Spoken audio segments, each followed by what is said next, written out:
Hi, all. John here, PT, Dan Sandler Training. How are we doing, Dan? Hey, John, doing great, thanks. So I want to talk about a TED Talk I saw recently and a phrase that the individual used. And he said, look, this is my example of unreasonable hospitality. And he shared what I thought was a terrific story about how it played out. So the gentleman owned a high-end restaurant in New York City, and a couple came in from overseas, and they lived in a country that didn't experience winter as we know it, with snow and ice and all the good and bad that goes with it. And as they were sitting there having dinner, it started to snow and it started to accumulate, and they shared their interest and kind of joy in the experience with their waiter or waitress. And that person shared that with the owner of the restaurant. And so when the couple was done eating, they went out thinking they were going to get their vehicle or get back to the hotel, however they got to the restaurant. But instead, what was waiting for them out front was a horse and carriage. Hmm. And the restaurant had paid for it to be there. They walked them through, hey, jump on. It's going to take you through Central Park. You'll get to experience what it means to be part of Central Park, the New York City community, during a snowstorm. Mm. And it was just wonderful. It was a great experience. Those kinds of things that they'll never forget.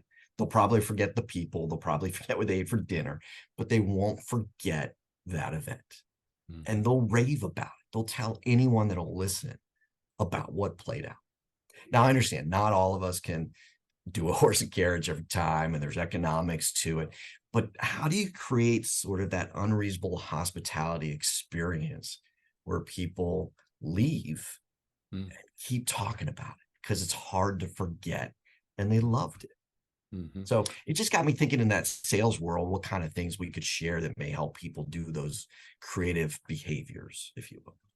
It almost seems like you have to start with your own heart, right? If you have a good heart and you're wanting to please people and you're wanting to thank them in extraordinary ways, then you'll come up with these types of ideas. Yeah. Yeah. But if you're only in it for the money, or I don't want to waste my time, or it's all about me, yep, then you won't. And so maybe it starts with self-reflection, John, where you're just kind of saying, okay, I need to change who I am. Sure. To be able to then offer spectacular ways to thank people or to help them. I don't know, maybe.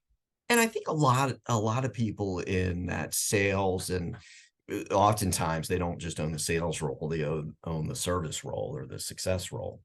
But we do things like we do client appreciation nights, and we bring people out to a wine tasting or something like that. It's a little different, but it's not unreasonable. Mm-hmm. And so how do you create that level? And I think, to your point, it requires some sort of inner reflection on where you want your role to be and how you impact your prospects and clients. But gosh, if you can figure that out, they won't stop talking about that experience, which obviously then leads back to you. I had a little light bulb go on as you were just talking. So whatever your budget is for a client appreciation event, let's pretend it's $10,000, right? So you really have two options. Option one is you can do what you've always done or what's kind of expected out there. Yes. And it will be nice. Don't get me wrong. It will be nice. Or you can say, all right, let's really think way outside the box here. What is something else we could do that would be the same amount of money, but completely different and quite memorable? And maybe start with something as little as changing that. Yeah. And see where you can go with it. So, all right, everybody. See you again tomorrow. Take care.